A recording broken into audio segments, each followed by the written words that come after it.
Hi all, welcome back to Farm Girl Diaries.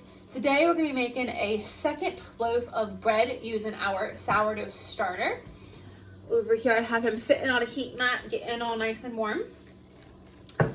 So today we're going to be making a focaccia bread, and I'm using the recipe out of this book, Artisan Sourdough Made Simple by Emilie Raffa. And this is my favorite book. If you're going to have one bread book, this is the one that you need to have. And we're going to be making a whole bunch of breads out of here, but this is by far my favorite one. So there's just so many in here. Every single bread you ever want to make is in this book, and I'm just in love with this book. So Emilie Raffa, you're amazing. So we're going to be doing a basic no-knead focaccia, and I think focaccia is probably one of my favorite breads.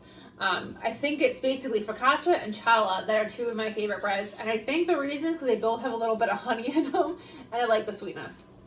But focaccia is super fun because what's really nice, and I'll put a picture in here to show you, but what's really nice is during the summertime when you have your fresh garden coming in, you can decorate the bread in like an artwork. You can make a painting out of it. You can really decorate, make it really pretty.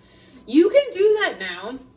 But I've kind of made like a bet with myself that I'm not going to buy any produce from the grocery store. I really try not to. And I buy a few things here or there. I just bought a cucumber today. But I really try to not buy produce from the store. And so I'm not going to buy anything from the store just to decorate my focaccia breads. So what I've been doing up till now, I probably made about 7 or 8 focaccia breads in the last 2 months. Like, I got this book right around Christmas time, and I've just been going through it, and I love it. But my favorite focaccia is a rosemary garlic bread. That's when I've been making every single time I've made focaccia, I've made a rosemary garlic. But this time we're going to switch it up a little bit. I'm going to make a pizza focaccia. With focaccia, you can do so many different things. So you can really play it up and figure out all these different ways you can flavor it and make it delicious. It is 8:30 at night. I'm getting ready to head up to bed here soon. I'm an old lady. I like to go to bed early. But with this bread, I'm going to make the dough tonight. I'm going to put it on my heat mat. It's going to rise all night. And then in the morning, I'm going to bake it. So I have done this bread in one day, and that is possible. If you get an early enough start, between probably 7 and 8:30 in the morning, have it on a heat mat the whole day, and I've been able to bake it by dinner time. No problem. But when I can kind of think ahead, I like to just make sure I'm giving it enough time. The longer you let focaccia sit, the more air bubbles it gets and the more pockets it gets, and it really gets that true focaccia look. So I don't like to rush this one too much. But again, this is one. If you start early enough, you kind of plan your day around it, you can do a focaccia in one day. But today, we're going to do it overnight. So I have a mixing bowl, I have my scale, I have my starter. He's nice and fed. I got home at 4 o'clock today. It was like 4:10, something like that. Pulled him out of the fridge. He was in the fridge. Pulled him out of the fridge, put him on my heat mat for an hour, discarded and fed him, and then I've had him on my heat mat ever since. So that's helped get him nice and risen and bubbly. So that's how, because I wasn't planning on doing this today, that's just kind of what I like to do. The heat mat is your best friend when you're baking breads. It just helps everything go a little bit faster. So, let's see, what do we need to do? Okay. So I'm going to whisk this guy. And then into my bowl, I'm going to do 50 grams of starter. I'm actually going to do a little bit more. Okay, I'm going to stop there. I'm going to do 81. Every time I've done this, I've done a little bit more starter. I honestly don't know why. I just have. I think the first time I did it, I think I had just a ton of starter. So I'm like, well, let me just add some more. So the recipe calls for 50. I'm doing 81. And then we need 370 grams of cool water.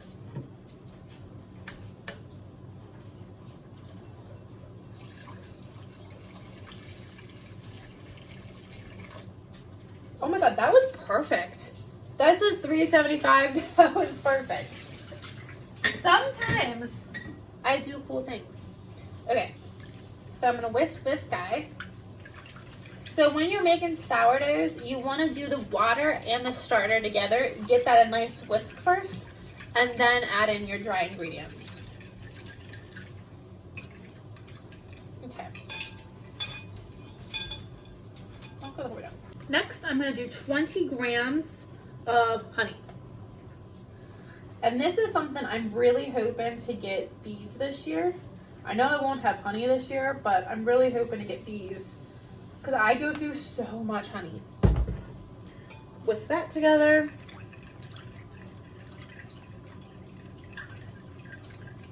Okay. Now, 500 grams of flour.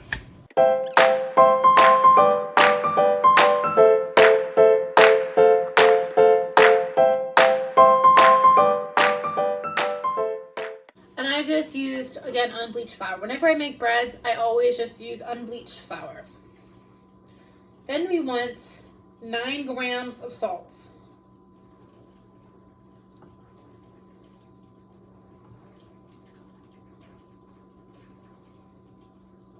Okay. Now, we mix.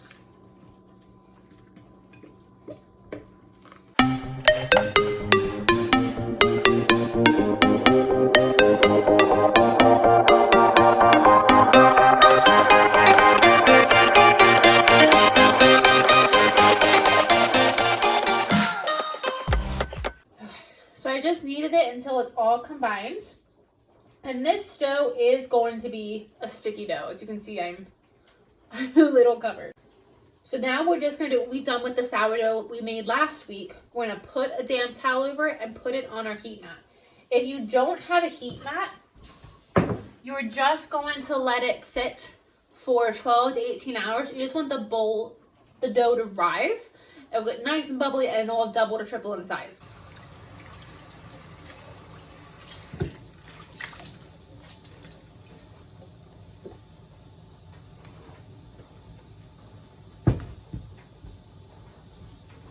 We'll come back and we'll see what happens in the morning. It is 8:37, so we'll see what it looks like in the morning. Good morning. It is the next morning and it is a yucky snow day here.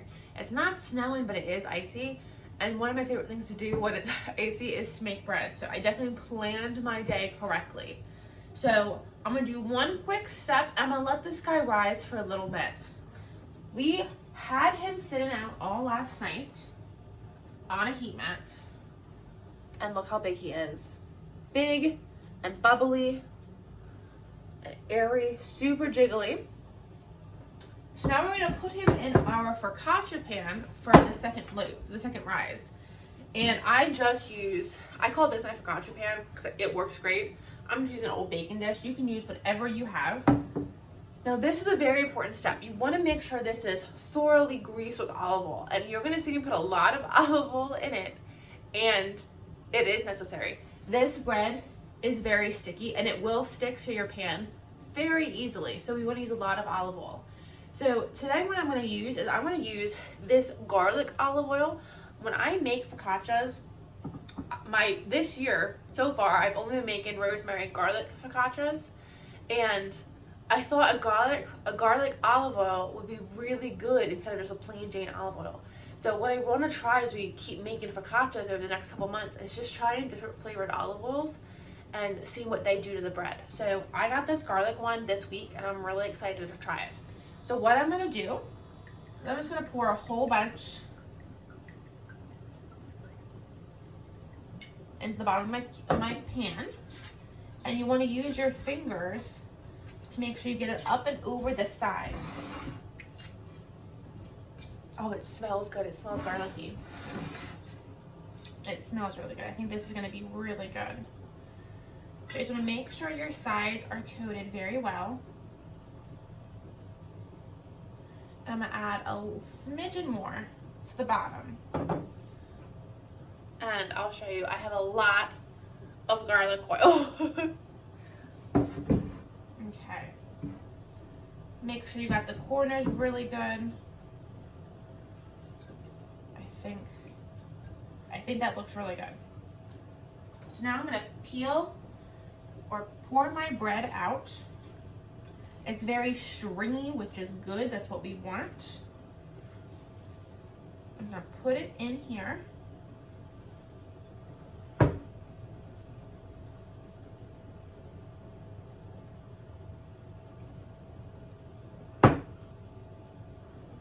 I'm just gonna try to spread it out a little bit.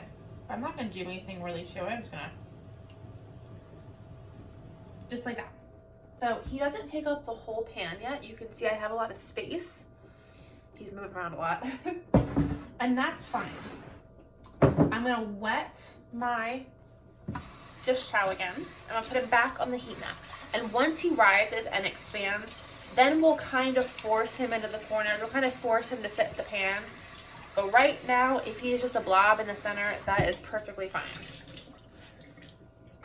Okay. So let's put this guy back on. Put my wet towel back on.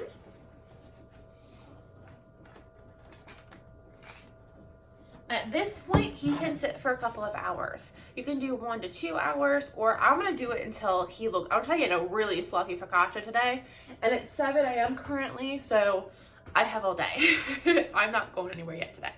So, we're just gonna let him sit until he gets nice and bubbly, and then we'll be back for the next step. So it has been about 4 hours since I put this guy on the heat mat to rise, and I can honestly go a little bit longer. I wanted him to get a lot more bubbles and a lot more air, and I think if I let him go, he would do that. But I gotta get him cooked so I can make sure I have him to take to my dinner tonight. So we're just gonna go ahead and work with him now, and it's gonna be, he's still gonna be delicious, he's still gonna be airy and bubbly, it's gonna be good. But just so you know, you can let him sit longer, and that's why I love focaccias, because he's so incredibly flexible. I could honestly leave him till probably 6 o'clock tonight. I could leave him for a long time, and he would be just fine. He would just keep rising and getting bubbly. But let me bring you down here and show you what he looks like. Look at that, he's filled up the whole pan. He looks beautiful. So now here is the fun part. We want to put our fingers in and put all kinds of big, lovely holes in him. So if you have kids, this is a great thing to do with kids. But here we go.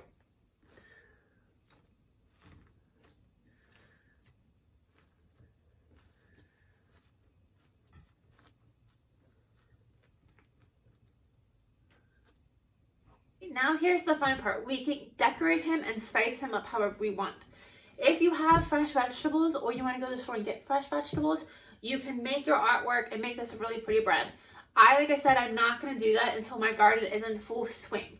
So normally I've just been doing rosemary and garlic, and I think that's delicious. But this time I'm going to try something new. I'm going to try Pampered Chef's Everything But the Pizza Seasoning. I used to work at, I still sell Pampered Chef, and I got it as a gift, and it's actually really good. I used it on sourdough discard crackers, and it's kind of addictive. So, I see some more holes. So, I'm going to try it on my focaccia.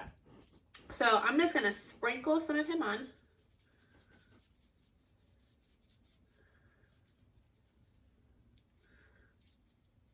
And then I'm going to add some salt.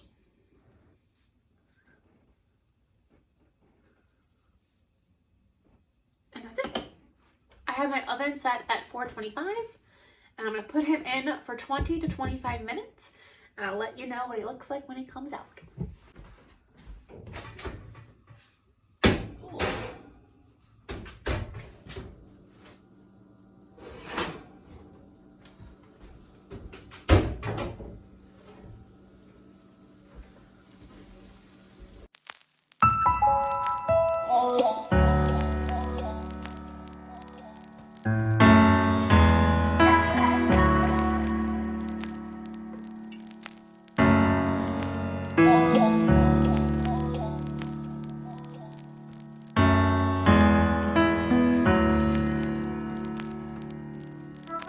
Ooh.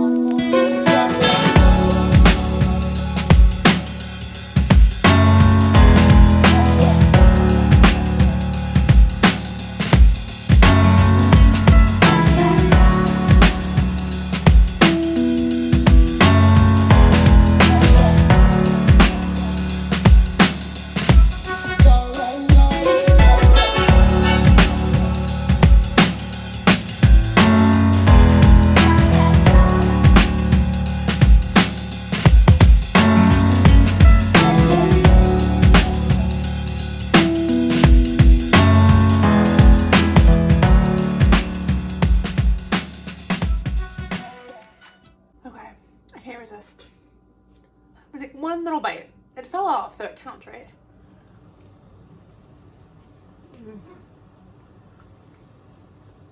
I love focaccia. And by cooking it in so much oil, you get a really crispy skin, like a really crispy crust. And the pizza. So I'm not honestly a pizza fan. So I like it. It's good. But if you like pizza, I think you'll really like that seasoning, or like a similar seasoning to it. But for not being a pizza fan, I still think it's really good. Not as good as rosemary and garlic, but still really good. So be sure to tag me in any focaccias you make, and I want to see what flavors you try. See you in the next video.